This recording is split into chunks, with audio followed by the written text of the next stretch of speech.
আসসালামু আলাইকুম। আজকে টাঙ্গাইলে মধুপুরে আসছিলাম দুই মামা ভাগ্নে। এসে এখানে দেখলাম অনেক ফ্রুটসের দোকান। আর দেরি না করে ভাগ্নারে বললাম যে চলো আনারস খাই। মধুপুরের যে বিখ্যাত আনারস সেটা এখানে পাওয়া যায়। প্রথমে ভাগ্না আনারস বাছাই করে নিল, তারপরে আমি আমারটা বাছাই করতে গেলাম। দোকানদাররে বললাম যে আনারসটা কেটে দিতে। তারপর আনারসটা দোকানদাররা কাটলো অনেক সুন্দর করে। আনারসটা যখন কাটা শেষ হলো তখন দোকানদার ওর উপরে কিছু লবণ ছিটিয়ে দিল, দিয়ে তারপরে বলল যে এটা এখন খেয়ে দেখেন কীরকম টেস্ট হয়েছে। তারপর আমরা আনারসটা খাইলাম। খাওয়ার পরে দেখলাম অনেক সুস্বাদু আনারস।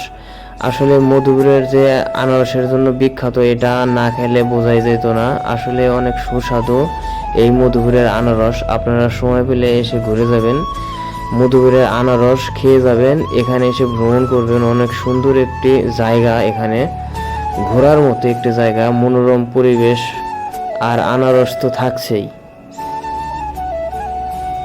ওকে, আজ এই পর্যন্তই। সবাই ভালো থাকবেন, সুস্থ থাকবেন।